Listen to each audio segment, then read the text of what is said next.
이란 상공에서 미 공군 F-15E 스트라이크 이글이 격추됐습니다. 조종사 한 명은 미군이 구출했지만 다른 한 명은 아직 이란 영토 안에 있습니다. 이란 남서부 주지사는 이 조종사를 생포하거나 사살하는 사람에게 특별 포상을 내리겠다고 발표했습니다. 같은 날 미국 비농업 고용이 컨센서스의 거의 3배인 17만 8천 명 증가를 기록했습니다. 이 모든 게 금요일에 벌어졌습니다. Good Friday. 시장은 닫혀 있었고 아무것도 반영하지 못했습니다. 오늘은 금요일에 터진 뉴스를 하나씩 뜯어보면서 각각이 월요일 시장의 호재인지 악재인지 따져보겠습니다. 먼저 전쟁입니다. 격추 위치가 카르그 섬 인근입니다.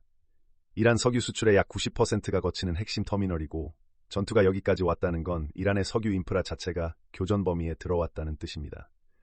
F-15E만이 아닙니다. 같은 날 A-10 워트호그가 호르무즈 해협 인근에서 추락했고 구조작전 중 블랙호크 헬기 2대도 이란 측 사격에 피격됐습니다. 하루 만에 전투기 2대, 헬기 2대. 이스라엘 공군이 미군 조종사 수색을 위해 해당 지역 공습을 일시 중단하기까지 했습니다. 오퍼레이션 에픽 퓨리 35일째, 하루에 이렇게 여러 항공기가 동시에 피해를 입은 건 처음입니다. 그리고 아직 이란 영토 안에 있는 두 번째 조종사 문제가 남아 있습니다.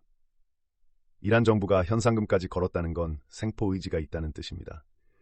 만약 이 조종사가 이란에 붙잡히면 1979년 테헤란 인질 사태의 기억이 되살아납니다. 당시 미국 대사관 직원 52명이 444일간 억류됐고 그 사건은 카터 대통령의 재선 실패의 직접적 원인이 됐습니다. 조종사 한 명의 운명이 전쟁의 다음 국면을 결정할 수 있습니다. 인질이 되면 협상 카드가 생기는 게 아니라 오히려 확전 압력이 극대화됩니다. 트럼프 대통령이 구출 작전을 명령하거나 보복 강도를 높일 가능성이 커지고 시장은 그 불확실성을 감당해야 합니다. 같은 금요일, 이란이 미국이 제안한 48시간 휴전을 공식 거부했습니다. 파키스탄 중재도 결렬, 카타르도 중재역을 거부. WSJ는 중재 노력이 완전히 막다른 길에 이르렀다고 보도했습니다. 그리고 미 정보당국은 이란이 호르무즈 압박을 곧 완화할 가능성이 낮다고 판단했습니다. 세계의 소식통을 인용한 보도입니다. 여기서 끝이 아닙니다. 금요일 밤 이란 국회의장 갈리바프가 의미심장한 발언을 했습니다. 밥 엘만데브 해협을 통과하는 글로벌 석유, LNG, 밀, 쌀, 비료 물량이 얼마인지 아느냐? 밥 엘만데브는 홍해 남단, 수에즈 운하로 하는 관문입니다. 호르무즈와는 완전히 다른 해협입니다. 전 세계 교역의 12에서 13%, 해상 운송밀의 22%가 여기를 통과합니다. 이란이 예멘 후티를 통해 이 해협까지 건드릴 수 있다는 암시입니다. 후티 고위 관계자도 걸프 국가들이 전쟁에 참여하면 밥 엘만데브를 봉쇄하겠다고 이미 경고한 바 있습니다. 호르무즈가 석유를 틀어주고 밥 엘만데브가 식량까지 틀어봅니다. 두 해협이 동시에 위협받으면 에너지만의 문제가 아니라 글로벌 공급망 전체가 흔들립니다. 명확한 악재입니다. 전쟁은 이란에만 머물지 않고 있습니다. 같은 금요일, 이스라엘군은 레바논 베이루트의 테러 인프라에 대한 공습을 개시했다고 발표했습니다. CNN은 이스라엘이 레바논 마을과 도시의 인프라를 반경 2에서 3km 범위에서 파괴하는 방안을 검토하고 있다고 보도했습니다. 이란, 예멘, 레바논. 전선이 늘어나면 전쟁 비용이 늘어나고 불확실성이 커집니다. 악재입니다. 트럼프 대통령의 금요일 행보가 이 그림을 더 어둡게 만듭니다. 하루 종일 백악관 집무실에서 안보팀 브리핑을 받았고 국가안보회의가 소집됐습니다. Truth Social에는 Keep the oil, anyone 이라고 올렸고 시간이 조금 더 있으면 호르무즈를 열고 석유를 가져올 수 있다고 발언했습니다. 전쟁의 프레임이 이란 핵 억제에서 석유 확보로 미끄러지고 있습니다. 핵시설 타격은 끝이 있지만 석유 확보는 점령이 필요하고 점령에는 끝이 없습니다. 같은 날 발표된 2027년 국방 예산안이 이를 뒷받침합니다. 1.5조 달러, 전년 대비 44% 증가, 미국 역사상 최대. 골든돔에 175억 달러, 비국방 예산 10% 삭감. 향후 10년간 국가 부채가 7조 달러 늘어난다는 분석이 나옵니다. 이건 단기 전쟁 예산이 아니라 장기 군사 인프라 설계입니다. 전쟁이 길어지고 비국방 예산이 줄어든다는 건 경기 하방 압력입니다. 악재입니다.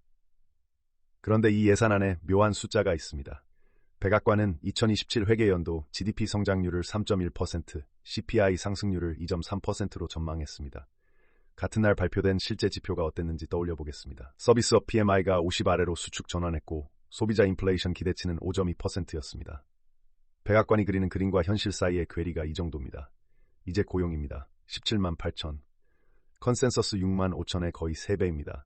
전월은 마이너스 9만 2천에서 마이너스 13만 3천으로 대폭 하향 수정됐습니다. 실업률 4.3%, 예상 4.4%를 소폭 하회. 숫자만 보면 강한 고용이고 경제가 무너지지 않았다는 증거이니 표면적으로는 호재입니다. 하지만 속을 뜯어보면 다릅니다. 먼저 민간 고용은 18만 6천인데 정부 고용은 마이너스 8천입니다. 노지 구조 조정으로 연방 인력이 계속 빠지고 있고 민간이 그 빈자리를 메우는 구조입니다. 그리고 17만 8천 중 헬스케어가 7만 6천, 전체의 43%입니다. 경기가 전반적으로 살아난 게 아니라 고령화 구조의 헬스케어 수요가 다른 섹터의 약세를 가리고 있는 겁니다. 임금 쪽은 더 의미심장합니다. 평균 시급 상승률이 전년 대비 3.5%, 예상 3.7%를 밑돌았고 전월 3.8%에서 계속 내려오고 있습니다. 고용은 늘었는데 시급 상승은 둔화, 기업들이 사람을 더 싸게 뽑고 있다는 신호입니다. 노동 참여율도 61.9%로 떨어졌는데 실업률 개선의 상당 부분은 구직을 포기한 사람들이 통계에서 빠진 효과입니다. 시급 둔화 자체는 임금발 인플레이션이 줄어든다는 뜻이라 이것만 놓고 보면 연준의 다행인 신호입니다. 사실 금요일 뉴스 중 유일하게 호재라고 부를 수 있는 항목입니다. 하지만 지금은 유가발 인플레이션이 워낙 강해서 임금 둔화 효과가 상쇄됩니다. 결국 고용 서프라이즈의 시장 영향은 악재 쪽에 가깝습니다. 고용이 강하면 연준이 금리를 내릴 이유가 없어지고 금리가 안 내려가면 성장주가 눌립니다. 실제로 금요일 발표 직후 트레이더들이 연내 금리 인하 베팅을 축소했습니다. 같은 날 나온 다른 지표들이 더 어두운 그림을 그립니다. S&P 서비스업 PMI 49.8, 50선 아래. 미국 GDP의 80%가 서비스업인데 그 서비스업이 수축에 들어갔습니다. 미시간대 소비자 심리지수는 53.3, 75년 조사 역사상 세 번째로 낮은 수치입니다. 인플레이션 기대치는 5.2%까지 치솟았고 전국 평균 휘발유 가격이 갤런당 4.08달러, 한 달 사이 36% 올랐습니다. 소비자가 이 정도로 불안하면 지출을 줄이고 소비가 줄면 기업 실적이 꺾입니다. 악재입니다.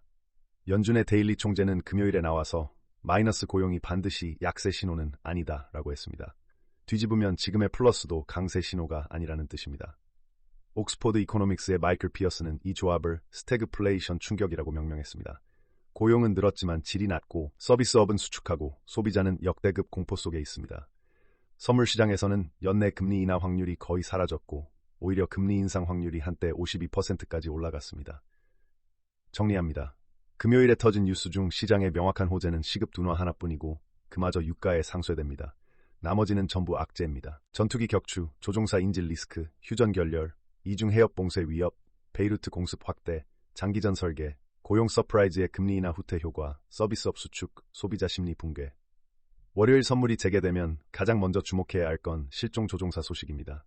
주말 사이에 구출됐는지 아니면 이란에 붙잡혔는지 이 뉴스 하나로 월요일 장의 온도가 완전히 달라질 수 있습니다. 그리고 유가가 이중 해협 봉쇄 위협을 어떻게 반영하는지, 국채 시장이 금리 인하 소멸과 스태그플레이션 신호를 어떻게 받아들이는지 악재 일색의 뉴스가 월요일 아침 한꺼번에 쏟아집니다. 그리고 감사의 말씀 하나 전하겠습니다. 오늘 원동명님께서 채널 개설 후 첫 슈퍼땡스 후원을 해주셨습니다. 채널 첫 슈퍼땡스 후원에 정말 많은 힘이 되었습니다. 진심으로 감사드립니다. 앞으로도 좋은 정보 받아보실 수 있도록 최선을 다하겠습니다.